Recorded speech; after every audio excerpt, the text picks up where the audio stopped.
तो विचार चल रहा था, आएंगे द्रोण में।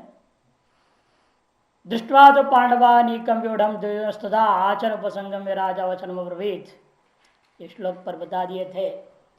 संक्षेप में विचार करके देखिए, पहला श्लोक जो था धृतराष्ट्र वाचा, ये विवेक का बीज बोया गया था। देख रहा है समष्टि व्यष्टि सब में कि परीक्ष्य लोकान कर्म चित्तान नास्त्य कृत कृति निर्विद माया।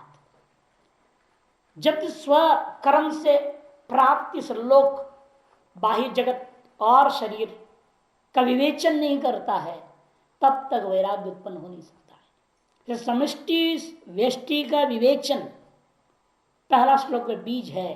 विवेक जो हुआ वो बीज बो रहा है। उस विवेक के नतीजा क्या निकलता है? तो ज्ञान में बाधकों का खोज पहले होता है। यथार्थ ज्ञान अभाव में दुख होता है। दुख के कारण से संसार की प्रतिवेक जगह आदमी को अंदर। यदि यथार्थ ज्ञान में बाधक कौन, इस पर चिंता किया तो दूसरे श्लोक में दो चीज बताई गई, दुर्भावना और संशय। तो इन दोनों पर जब आपने काबू कर ली, दुर्भावना को दूर करना है, संशय को दूर करना है, तो क्या करना पड़ेगा? तो तीसरा श्लोक कहता है तब आचार्य के पास पहुंचना पड़ेगा। आचार्य उपसंगम में बोला था, वो आचार्य प्राप्त हुआ।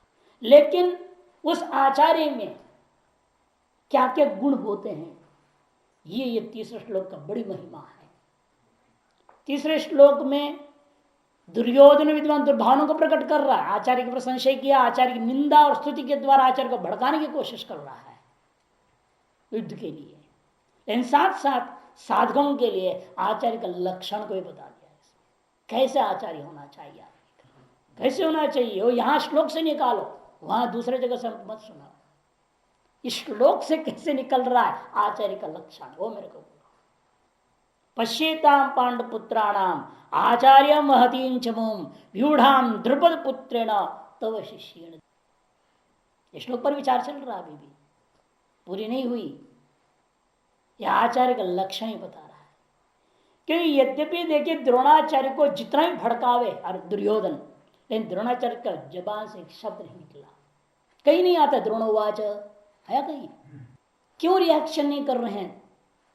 कोई प्रतिक्रिया नहीं है आचार्य से। वो कह रहा है, सुन रहे हैं, देख रहे हैं, लेकिन कोई प्रतिक्रिया। इसका मतलब क्या? आचार्य के लक्षण का द्योतक है। सुनना है सबके चुगलखोरीपन, हम लोग भी सुनते हैं ना। कोई कुछ सुना देता है, कोई कुछ सुना देता है, सब सुनते हैं, तुरंत प्रतिक्रिया नहीं करते हैं, सुन के चुप रखते हैं। फिर पाठ में मौका लेकर उसको बोल देते हैं, सुधरने तो सुधर हो, नहीं तो मत सुधरो, तुम्हारी मर्जी। यही होता है ना। यही द्रोणाचार्य बता रहे हैं यहां पर। आचार्य के एक लक्षण है तटस्थ रहना है, कोई प्रतिक्रिया नहीं कर। और अपनी मृत्यु को शिक्षा दिया ना, द्रुपद पुत्रेण तव शिष्येण धीमता। एक करे दिखा है ना कि निश्चित था पहले से मालूम है द्रोणाचार्य को, ये मेरा मृत्यु स्वरूप है, फिर उसको शिक्षा दिया। इसका मृत्यु का भय नहीं है, अर्थात अभय पद प्राप्त ही आचार्य होता है। ये भी दूसरे लक्षण बता दे। द्रुपद पुत्रेण मृत्यु रूपेण, उसको धीमान बनाया आपने, का मतलब है वह अभय पद प्राप्त। और निष्पक्षता, निष्पक्ष है वो, किसी की भी पक्ष के प्रति वो उत्सुक नहीं है। भड़काने पर इसके पक्ष में ज्यादा कुछ बोला भी नहीं, कुछ किया नहीं, और विरुद्ध में भी नहीं गए। अब निष्पक्ष भाव बता दिया। और एक ब्राह्मणत्व की जो सहिष्णुता है, क्षमाशीलता है, गलत बोल रहा है, अवचनम अब्रवीत तथापि प्रक्रिया नास्ति, प्रतिक्रिया नास्ति। क्षमाशीलता ये आचार्य का लक्षण है, सहिष्णुता आचार्य का लक्षण है, वो इस श्लोक में दिखा रहा है। तो गुरुत्वादेव शिष्य से भावना ज्ञात्वा, गुरु होने के नाते शिष्य की भावना को जान करके भी कोई प्रतिक्रिया नहीं करते, मौन रह जाते हैं। अपनी गंभीरता का प्रकाशन कर रहे हैं, निष्पक्ष भाव का प्रकाशन कर रहे हैं, समत्व बुद्धि को दिखा रहे हैं। सिद्ध सिद्ध्यो समभूत्वा समत्वम योग उच्चत है, और समत्व बुद्धि द्रोणाचार्य के अंदर है। चाहे जीत या हार से कोई लेन देन नहीं, हम तुम्हारे आश्रित रहे हैं, तुम्हारा नमक खाए इसलिए मैं लड़ रहा हूं बस। तुम जीतो हारो तुम जाने, तेरे कर्म जाने। अपनी तटस्थता के साथ में समत्व बुद्धि को प्रकाशन करते। इसे जबान नहीं ले, चिंता मत करो, द्रोणोवाच होना चाहिए था यहाँ पर, और द्रोण जी को बोलना चाहिए था चिंता मत करो तुम्हारा विजय होगा। कुछ नहीं बोले, क्योंकि तेरा विजय से लेन देन नहीं मेरे को, तेरा हार से मेरे को कोई लेन देन नहीं है, चाहे जीतो चाहे हारो। इसलिए वो ये भी दिखा रहा अपने समत्व बुद्धि, इतनी महान ज्ञानिता भी प्रकट हुआ। मैंने आचार्य के अंदर ये सारे गुण होनी चाहिए, गंभीरता, निष्पक्षपातता, तटस्थता, समत्व बुद्धि, क्षमाशीलता, सहिष्णुता, ये सब आचार्य के गुण इस एक श्लोक के द्वारा व्यक्त कर रहे इन्हीं शब्दों से। और क्या और सबसे बड़ी चीज बता रहे हैं, हम तो सदा साक्ष्य भाव में स्थित है। बोल रहे पश्चिता, पश्य बोल रहे देखिए, अरे मैं देख रहा हूं, साक्ष्य भाव में स्थित होकर देख रहा हूं। इसलिए अन्य लोगों में उद्वेग है युद्ध के प्रति, मैं शांत हूं। जिसके तुमको संशय हो रहा है कि बेईमानी तो नहीं करेंगे, लेकिन हमारी शांत वृत्ति के पीछे कारण क्या है, मैं सारा चीज को साक्ष्य भाव में स्थित होकर देख रहा हूं। तुम जो करो देखो ना, मैं देख रहा हूं, लेकिन साक्षी भाव में स्थित होकर देख रहा हूं, इसलिए शांत। और सब लोग देख रहे हैं लेकिन वो साक्ष्य भाव से नहीं, अतः उन्हें उद्वेग बना हुआ लड़ने का, और मुझे में अंदर कोई उद्वेग नहीं। ये आचार्य का स्वरूप, अपने साक्ष्य भाव में स्थित होकर के सकल व्यवहार करते रहते हैं। व्यवहार हो रहा है लेकिन साक्ष्य भाव में स्थित होकर व्यवहार होता है। ऐसे कोई आचार्य बनाना चाहिए। तो ज्ञान का साधनभूत आचार्य का लक्षण को इसी श्लोक से का निर्देश कर दिया है कि आचार्यवान पुरुषो वेद। छांदोग्य उपनिषद कहता है आचार्यवान पुरुष ही उस ब्रह्म को जान सकता है, और ऐरे गैरे नहीं जान सकते। और इसके बाद में कहीं भी श्लोकों में पूरी गीता में आचार्य शब्द ही नहीं आता है।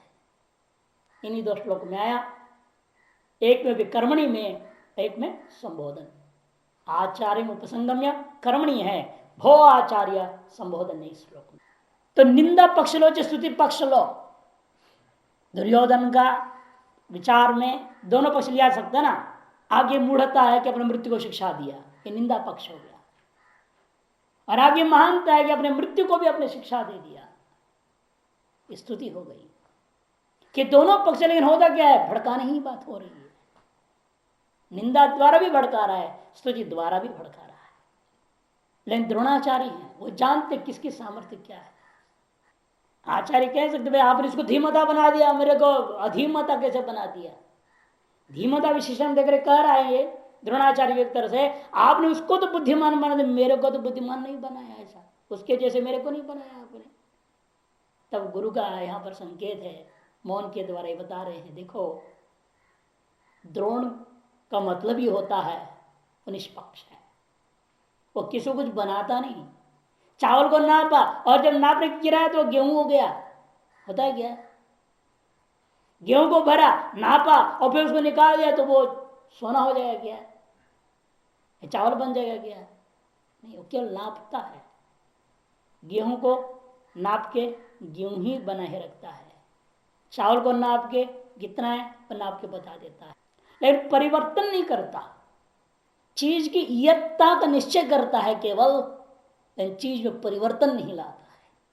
यह नाप की अपनी विलक्षणता है, यही आचार्य की विलक्षणता है। वह विद्यार्थी विद्यमान सामर्थ्य को निखार के बता देता है। अरे तुम्हारे अंदर दुर्वासनाएं हैं तो वही निखरेंगे, तुम्हारे अंदर अच्छी वासनाएं तो वो निखर जाएंगे। गुरु का काम ही क्या है, वो आपको शिक्षा एक ही चीज पढ़ाया जा रहा है, शिक्षा समान रूप से देता है। उस शिक्षा के द्वारा आपके अंदर अच्छाइयां उगेंगे या बुराइयां उगेंगे, आपकी अपनी वासनाओं के ऊपर निर्भर है। सूर्य प्रकाश देता है, उस प्रकाश में कुछ भी होता है, बुराई भी होता है, अच्छाई भी होती है, उसे प्रकाश का कोई दोष नहीं है। इसलिए गुरु यहाँ दिखाना चाह रहा है, मेरा कोई दोष नहीं कि वो धीमान और तुम धीमान नहीं हो पाए। तुम्हारी बुद्धि की अपनी सामर्थ्य, उसकी बुद्धि की अपनी सामर्थ्य है, उसकी मेधा शक्ति, प्रतिभा शक्ति जो है, सारी स्फूर्ति शक्ति वगैरह सम्यक जागृत थी, वो धीमान हो गया। और तुम्हारी वासनाएं ऐसी थी शुरू से ही, जिसके से तेरी सारी शक्तियां क्षुद्र ही रह गई, धीमान नहीं हो पाए। इसे यह संकेत दे रहा है वो धीमान और मैं नहीं हूं, इसका तात्पर्य नहीं है कि इसे दोष गुरु का नहीं है। गुरु तो आप में विद्यमान सामर्थ्य निखारता केवल है और बढ़ाता नहीं है, बदलता नहीं है। और तीसरी बात यहां पर यह दिखाना चाहते हैं, व्यक्ति के अंदर आपके अधीन क्या है ये आप सोचिए। हमारे पास एक मनुष्य के लिए शास्त्रकार ने 16 संस्कार का विधान किया। उन 16 संस्कारों में 14 संस्कार तो आप अपना सकते हो कि नहीं अपना सकते हो, 2 को आप नहीं कर सकते। गर्भाधान आपके हाथ में नहीं है, क्या तो पैदा होने के लिए कारण बना था ना गर्भाधान, था माता पिता के हाथ में था। अब आप गर्भाधान करोगे तो आपके बच्चे पैदा होंगे, आपके लिए तो लाभकारी नहीं होगा ना। दूसरा, आप मृत्यु आपके हाथ में नहीं है, अंत वाला अंत्येष्टि संस्कार के लिए। इसे प्रथम और अंत ये 2 संस्कार आपके अधीन नहीं है, लेकिन बाकी 14 संस्कार हमारे अधीन है, वो सम्यक कर सकते हैं हम लोग। चलो माँ बाप ने कर्णवेद पहले नहीं किया, आज कर लो, अब कर लो, क्या दिक्कत है? कर्णवेद ही तो होनी है, छेद करा लेंगे, कभी भी कर सकते हैं। उस समय हो जाता तो अच्छी बात है, नहीं हुआ देर से ही, अंधेर तो नहीं जगत में। जिन्हों गया उस समय नहीं हुआ, लेट कर दे, कोई बात है, पहनो तो सही, गायत्री जप करो। ये 14 संस्कारों को अपनाना चाहिए व्यक्ति को, कि संस्कार विहीन व्यक्ति दुर्योधन होता है, दुर्भावना से युक्त होता है। संस्कार संपन्न व्यक्ति कभी दुर्भावना से युक्त नहीं हो सकता। भूसा की कहानी सुना है ना कई बार, याद है ना भूसा की कहानी? संस्कार किस तरह से आपको गलत चीजों से बचाता है, इसके लिए एक छोटे से दृष्टांत हम लोग बार बार देखते हैं भूसा का। एक बार एक राजा के यहाँ कोई मंत्री था ब्राह्मण, और उसको संतान हुआ। तुरंत ब्राह्मण पंडित था, बड़ा विद्वान, तो कुंडली बनाए, देखा इधर मेरा बेटा महान चोर होएगा। सारे ग्रह ऐसे थे, अब क्या करे? तो उसने तुरंत अपने घर की दीवार ऊंची ऊंची बना दी और साधारण मकान में आ गया, मिट्टी के दीवार वाले में। वो बिल्कुल पास वाली जो छोड़ दिया ऐश वाली मंत्री का महल को, साधारण मिट्टी का मकान बना करके उसमें रहने लगा, झोंपड़ी में। और दीवार ऊंची ऊंची कर दी, बाहर उसको कुछ दिखाई नहीं दे बच्चे को। और दिन रात बच्चे को वहीं अपना ही गुरुकुल बनाकर वहीं पढ़ाने लग गया। क्या पढ़ाया? मुख्य रूप में दंड संहिता को उठा दिया। ये चीज चोरी करेगा तो ये पाप लगेगा, ये चीज चोरी करेगा तो ये पाप लगेगा, ये चीज चोरी तो ये पाप लगेगा, तुम ये फल मिलेगा, तुम नरक में इतने साल पड़े रहोगे, यही सब पढ़ा दिया। जैसे गरुड़ पुराण में आता है ना, ये पाप करने वाला कहाँ का होता है, वह सारा ऐसी चीजों को उसको पढ़ा दिया, पूरा रटा दिया। अब इधर राजा बड़ा उत्सुक था कि हमारा जो भावी कुलगुरु है ये इसका दर्शन ही नहीं हो रहा है, पंडित तो लाता ही नहीं, कुल पुरोहित भी था। अब लेकिन मौका मिला है राजा को, अब फोर्स किया राजा ने, नहीं अब तो आपको लाना ही पड़ेगा। क्यों? कह देखो हमारी बेटी जो राजकुमारी की शादी का पुरोहित आप नहीं बनेंगे, आपका बेटा ही होगा। आप मंत्री परेशान हो, जो राजपुरोहित कुल पुरोहित जो था, अब क्या करे, बेटे को तो लाना ही पड़ेगा। और ये देखेगा चकाचौंध, फिर तो गड़बड़ा जाएगा सारा मामला, तब क्या होगा? ये संस्कार जग गए चोरी का तो मुसीबत है, यहाँ बड़ी बेइज्जती होगी। फिर भी क्या करे, राजा का आदेश, लाया बेटा को साथ में, विवाह संस्कार हो रहा है। उसकी दृष्टि चारों तरफ गई, ऐसे महल तो देखा ही नहीं था, जिनकी मिट्टी की कुटियों में तो रहा वो है, देख रहा कमाल, एक से एक चीज गजब, क्या सुगंध हर चीजों से आ रहा है। विशेष रूप में ना, और शादी में तो पता ही और भी बढ़िया बना देते, राजमहल को अलंकृत किया गया है। अब उसके सारे संस्कार जो है ये हमारे पास होना चाहिए, वो भी हमारे पास होना चाहिए, वो भी हमारे पास होना चाहिए, वो हमारे घर में होना चाहिए, इतना सुंदर लग रहा है, ये हमारे घर में टंगा होता है कितना अच्छा था। अब सारी इच्छाएं उसकी जग गई। अब ये सर कैसे हमारे पास पहुंचेगा? चोरी करने को कोई रास्ता नहीं, जग गया चोरी का।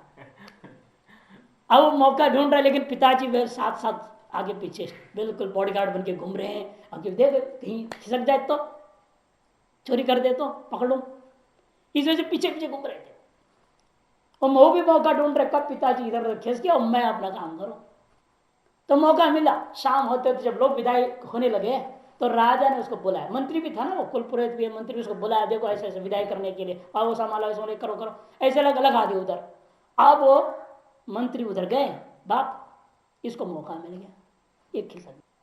कहाँ छिप गया राजमहल के अंदर भगवान जाने। अब मंत्री कैसे कहें कि मेरा बेटा कहाँ है, खो गया।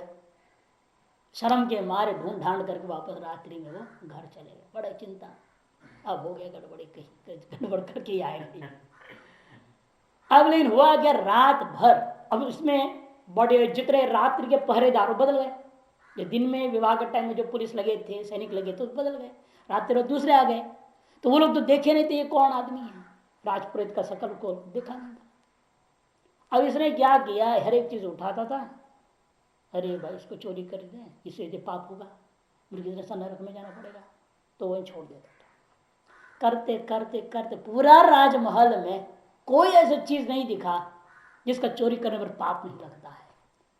महल के बाहर निकला, पेड़ों में गया, गौशाला में गया, गौ के साकल बछड़ा किसी को भी छूता है, सबकी चोरी में उसको दिखता है ये पाप है, इसका ये फल होगा। फिर अंत में उसको खुशी हुई जब भूसा को देखा, भूसा का ढेर था। ये पूरा सामने खड़े होकर के पूरा दंड शास्त्र को दिमाग में लाया हो, रटा हुआ था ना, जैसे आप लोग गीता रट के सुना देते हो, वैसे उसने सब लाया सामने। कहीं भी उसमें लिखा नहीं शास्त्र में कि भूसा चोरी करने से ये पाप होगा और अमुक फल तेरे को मिलेगा। बड़ा खुश हुआ, अंत में एक चीज तो मिला दुनिया में, तो चोरी करने लायक। और करे क्या, इस तरह से ले जाने से क्या फायदा है भूसा को। उसने अपनी पगड़ी निकाली, धोती जो लगा था लंबा छोड़ा, और बिछा के उसे पूरा गठरी बांधी, लंबी चौड़ी उठ के चल दिया। अब इतनी बड़ा गटर लेके, अब तक तो छिप छिप के निकल रहा था पहरेदारों से, है ना, कैसे छिपेगा वो गठरी के कारण से पकड़ा गया, चोर पकड़ा गया। अब अगला दिन सबरे जब दरबार लगे राजा की, मंत्री वो आए थे, वो भी पिताजी भी राजपुरोहित तो भी बैठे हुए हैं, और घोषणा हुई एक चोर रात्रि पकड़ा गया, उसको लाया जा रहा है। तो समझ गए मंत्री महोदय और कौन होगा, मेरा बेटा ही होगा। और सच में आया, ला कर पकड़ के लाया तो वही था। अब क्या करे, मंत्री चुप सर झुका के, राजा देख रहा, अरे ये तो कोई हमारे भावी पुरोहित, ये क्या हो गया, ये क्या चोरी किया। उन लोगों से पूछा क्या चोरी किया है इसने, उन्होंने रखी गठरी, भूसा की चोरी। अरे भूसा कोई चोरी करने की चीज थी, अच्छा मांग के रहता ट्रक भर के दे देते, ये क्यों ऐसे किया। तो उसे पूछा गया, आप बताओ आप भूसा की चोरी क्यों की है। तो उसने कहा, मैंने कहा इसका कारण हमारे पिताजी, पूछे उनसे। तब उन्होंने सही कहानी बता, जो ऐसे से हमने इसको पढ़ा रखा था। तब राजा ने कहा, यही महामंत्री हमारा, जहां भी इतना शास्त्र में निष्ठा है, शास्त्र में इतनी जबरदस्त संस्कार है, तो लोग की कोई भी वस्तु इसको मोह नहीं उत्पन्न कर सका। और शास्त्र में इतनी श्रद्धा, इसकी वजह से उसने कोई चीज चोरी नहीं करी संसार का। कहने का तात्पर्य, संस्कार जैसे डालते हैं आप, उसके आधार पर निर्भर होता है जीवन में सच्चाई सामने। इसे 14 संस्कार जो हमारे शास्त्र ने बताया है, नामकरण आदि सारे संस्कार हमको अपनाने चाहिए। वह 14 रत्न से संपन्न जब हो जाते हैं, जैसे युधिष्ठिर ने 14 साल, 1 साल 2 साल नहीं है ना, 14 साल उन्होंने वनवास किया। वह 14 वर्ष क्या है, वह 14 संस्कार की परिपक्व अवस्था है, इसलिए उनका विजय हो गया। यदि हम संसार विजय पाकर के मोक्ष पाना चाहते हैं, हमें भी अपने 14 संस्कार को अपना करके उसको दृढ़ करना होगा। और देखा है हमने भी साक्षात, ब्राह्मणों में गायत्री जब इतना करते थे, अपनी संस्कार इतना सम्यक था उनका, अपरिक्रम इतने परिपक्व थे, 1 पैसा फालतू दक्षिणा नहीं लेते थे। जो तय हुए दक्षिणा लिया, उसमें उनको संशय होता था, मैं हो सकता है कोई कर्म में न्यूनता रहा हो और मैंने पूरी दक्षिणा ले ली है। तो अलग से उस दिन 3000 गायत्री अधिक जप करते थे कि पाप दूर हो जाए, कोई दोष होगा तो दूर। और आजकल कौन क्या करता है, न संस्कार है, न गायत्री का जप है, न त्रिकाल संध्या है, कहाँ से संस्कार होगा। और ये मान लेते अनेक जन्म से हमारा संस्कार सब हो चुका, कोई जरूरत नहीं है, पूर्व जन्मों में सारा संस्कार हो चुके हैं, अब हमें कोई जरूरत नहीं है। यदि ऐसा अनुमान करना चाहते तो अनुमान कीजिए, बहुत अच्छी बात है, लेकिन यदि अनुमान का फल है क्या आपके अंदर, यदि अनेक जन्मों से संस्कार है, अनेक जन्मों से तपस्या हुई है, अनेक जन्म से गायत्री जब कर चुके हैं, संध्या वगैरह हो चुकी है, अब जरूरत नहीं है, फिर जन्म से ही आपका वेदांत संस्कार जागृत हो जाता है और सुनते ही सब कुछ धड़ पर धड़ ज्ञान होते जाता। फल निकलना है ना, संस्कार है तो फल होगा, संस्कार नहीं है तो फल नहीं है। इसलिए सम्यक ज्ञानोदय नहीं हो रहा है, सम्यक ज्ञान का ग्रहण भी नहीं हो रहा है, श्रवण भी नहीं हो रहा है, इसका मतलब अभी बहुत कुछ गड़बड़ी है। इसे यहां पर ये संकेत दे रहे हैं, इन 14 रत्न रूपी संस्कारों को हमें अपनाना पड़ेगा। इसे पांडपुत्राणाम महतीम व्यूढ़ाम चमू, पांडपुत्र में सत्वगुण है ना, 14 संस्कारों से उत्पन्न 14 रत्न रूपी 14 वर्षों में तप के द्वारा स्थापित है वो उन पांडवों के अंदर। कितने थे जंगल? 5। और जब युद्ध की बात आई उनका पीछे लाखों लग गए। कहां से आई इतने उनके साथ? उनकी सेना इतनी बड़ी कहां से हो गई? 7 अक्षौहिणी सेना, लोगों ने अपनी अपनी सेना समर्पित कर दिया, राजा उनके साथ कूद पड़े, चलो हम आपके साथ हैं। तप का प्रभाव है, बिना तितिक्षा का फल कुछ नहीं होता। इसलिए महतीम व्यूढ़ाम चमूम, ये सब क्या बता रहे? पांडपुत्र नाम का सेना का विशेषण देता हुआ ऐसा तपस्या से ही सब महान पद की प्राप्ति। महतीम कैसा है वो पद? व्यूढ़ा, विशाल है। ब्रह्म कैसा है आपका? विशाल है, व्यापक। महतो महियान, ब्रह्म तत्व के लिए कहा गया है। महान उनका भी महान है, तो उस महत महान व्यापक उस ब्रह्म तत्व के लिए ग्रहण करना है। हमें भी इसी प्रकार से होना होगा जैसे पांडव थे, सकल संस्कार से संपन्न, तितिक्षा से युक्त होना होगा, तभी हमें वैसे आचार्य भी मिलेंगे, नहीं तो नहीं मिलेंगे। तो इस सारे बात को ध्यान रख रहे हैं, तो द्रोण शब्द स्पष्ट करता है उस आचार्य के लक्षण को। द्रोण ये शब्द बना कैसे? ध्रुव शीघ्र गतौ धातु से, द्रवती गच्छति ज्ञान स्वरूपे स्थिति प्राप्नोति इति द्रोण।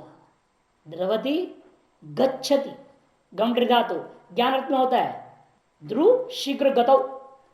भाष्यकार ने कहा जितने भी ज्ञान अर्थक धातु है 3 अर्थों में होते हैं ना, ज्ञान ज्ञप्ति तो ज्ञान हो ही गया, ज्ञान गति आपति, आपति मैंने प्राप्ति, ज्ञान गति प्राप्ति, तीनों अर्थ होते हैं जितने भी गति अर्थक धातु। और उसमें भी शीघ्रता बोल दिया, शीघ्र गतो, ध्रुव गतो धातु, ध्रुव शीघ्र गतो मने द्रवती गच्छति ज्ञान स्वरूपात्म के लक्ष्य स्थिति प्राप्त होती इति द्रोण। जो शीघ्र ही बाहर व्यवहार में रहते हुए भी अत्यंत शीघ्र जब चाहे तब अपने ज्ञान स्वरूप में स्थिति को प्राप्त करने की क्षमता वाला होता है, उसका नाम द्रोण है।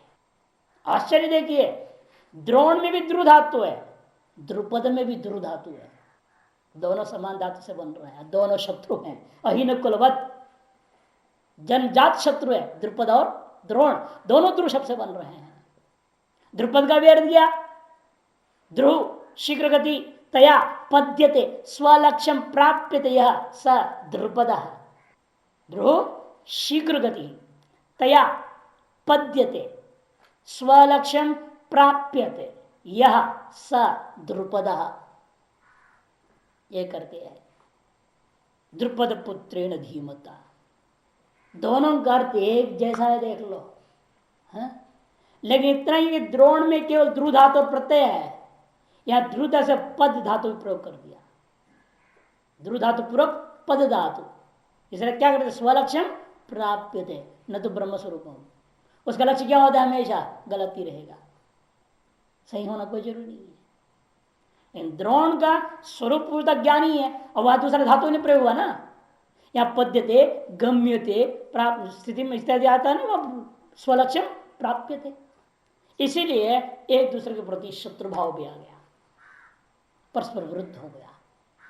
ऐ हुआ आपकी मेन मुख्य बातें आ गई श्लोक का, और अगले श्लोक में आप साधन चतुष्टय को बताएंगे कैसे। देखिए, अत्र शूरा महेश्वासा भीमार्जुन समायुधि युधानो विराटश्च द्रुपदश्च महारथः। जब गिना रहा है अर्जुन, कौन कौन है अगले सेना में, पांडवों की सेना में, दुर्योधन गिना के सुना रहा किसको? द्रोणाचार्य को। 24 लोगों का नाम गुनाता है, और खुद की सेना के बारे में बाद में 8 नाम गिनाता है। ये अंतर देखो, 24 और 8 32 अनुच्छंद अनुष्टुप छंद का स्वरूप है। जो गीता का हृदय भगवान के छंद साम अनुष्टुप छंदो हम 32 की गणना, उसमें भी 24 को श्रेष्ठ में गिनती किया, श्रेष्ठ 24 को गिना। कौन 24? पांडवों की सेना के लोगों को गिनाया और निकृष्ट 8 रहस्य बनाकर क्षुद्र में अपने आप में ले लिया। कारण क्या है? प्रसिद्धता जिस गायत्री के हम जाप करते हो केवल 24 का अक्षर है, 32 नहीं है कि नहीं? तत्वर्ण्यम भर्गो देवस्य धीमहि धियो न प्रचोदयात्, केवल 24 अक्षर है जो सामान्यतः सभी के द्वारा प्रयुक्त है। अंतिम 8 अक्षर सब नहीं जापते हैं, वो रहस्य हो गया। इसे अपने सेना के बारे में जब बता रहा है, केवल 8 बता करके रहस्य छिपा दिया द्रोणाचार्य के सामने कि ये दिखाने के लिए वह हमारी सेना एक तरह से उनकी अपेक्षा से दुर्बल है, इसलिए आपके बिना ये इसकी प्रबलता स्थापित नहीं हो सकती है। इसलिए आप जगिए, लड़िए अच्छी तरह से। वैसे अभय पद प्राप्त, अब क्या डर है? मारो सबको। इस तरह से उनको भड़काने के लिए अपनी 24 को गिना रहा है और उधर खुद का 8 को गिनाता है। और ये 24 अपने 24 साधक के स्वरूप में भी है। साधक का अंदर ये 24 तत्व है।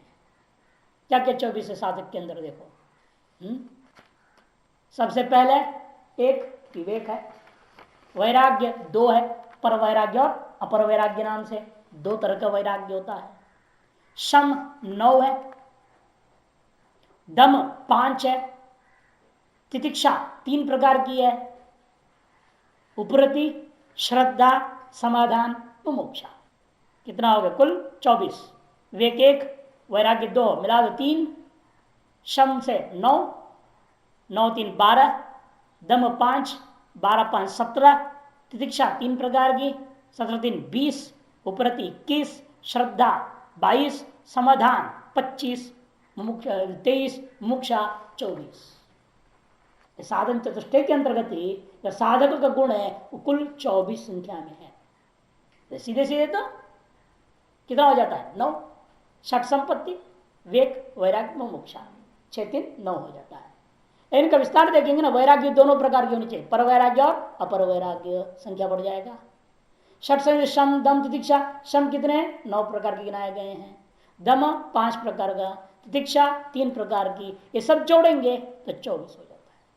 उन 24 को संकेत करने के लिए 24 नाम ले रहा है दुर्योधन। इन 24 नामों से यही 24 का संकेत मिलेगा। अधिकारी के अंदर विद्यमान साधन चतुष्टय का पूर्ण स्वरूप को 24 नामों के अंदर बता रहा है। अत्र शूरा महेश्वासा, अत्र ने अस्मिन, अस्याम सेनायाम, इस सेना में, पांडुपुत्र का सेना में, ये अर्थ लेते हैं ना आप लोग सामान्य रूप में अत्र का यही अर्थ होता है। लेकिन अत्र का एक और विलक्षण अर्थ यहां पर है, अह विष्णु तेन त्रात्वयम सेना इति अत्र सेना। भगवान विष्णु मने साक्षात कृष्ण के द्वारा सुरक्षित सेना है। त्रैंग पालन धातु, अह विष्णु तेन त्रात इति अत्र, विष्णु के द्वारा रक्षित है, कृष्ण के द्वारा रक्षित सेना है, साधारण नहीं है। शूराः यादवाः इत्यर्थः। श्लोकार से पहले लेंगे, अत्र सेनायाम, पांडव सेना में, शूराः यादवाः, महेश्वासा विशेषण उनका, महान, महंतः महांतः, ईश्वास्वाः मैंने धनुषी, यस्य बहुवचन कभी येषाम विग्रह के करना, येषाम का देंगे, बड़े बड़े धनुष धारण किए हुए हैं जिन महेश्वासा, महांत ईश्वासा, येषाम, बड़ा बड़ा धनुष है जिसका पास, उसको कहते हैं महेश्वासा। विशेषण हो गया शूरा का, यादवा। भीमार्जुन समः, और कैसे ही यादव कहते सब भीम और अर्जुन के समान है। युद्ध करने में भीम और अर्जुन के समान है ये सारे के सारे शूर, यादव यदुवंशी लोग। युधानो विराटश्च द्रुपदश्च महारथ।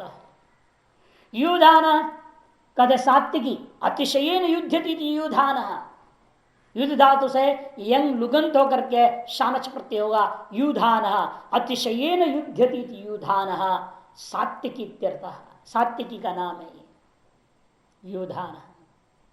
विराटश्च, और विराट एक राजा का नाम था जिसकी बेटी उत्तरा अभिमन्यु की पत्नी हुई थी ना। विराट नगर में जाके तो छिपे थे 1 साल, वहीं ब्रिंगला बना हुआ था, अर्जुन नाचने वाले बन करके रहा अपनी वो पूर्वशी के साथ वरदान हो गया था ना, उसी समय तो हुआ 1 साल नपुंसक बनवा पड़ा था।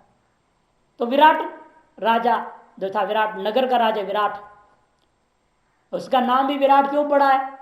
शत्रुन विशेषेण राटयति मृत्यु स्वरम उत्पादयति विराट, शत्रुओं को ऐसा भयभीत कर देता है कि वह विशेष रूप में उनके मुंह से मानो मृत्यु तुल्य स्वर निकलने लगते हैं उन लोगों का, शत्रुओं का, इसलिए उसका नाम विराट हो गया। द्रुपदश्च, और द्रुपद, द्रुपद का अर्थ कर चुका हूं एक, द्रुह शीघ्र गति ही यया पद्यते स्वलक्ष्यम प्राप्यते यह स द्रुपद। अथवा दूसरी अर्थ समझो अभी द्रुपद का दूसरा अर्थ है ध्रुव मने वृक्ष, पेड़, द्रुम बोलते ना, ध्रुव वृक्ष, ध्रुव वृक्ष, पदम ध्वजे चिन्हम यस्य स, पदम मने चिन्ह है, पद कहते चिन्ह को, चिन्हों को।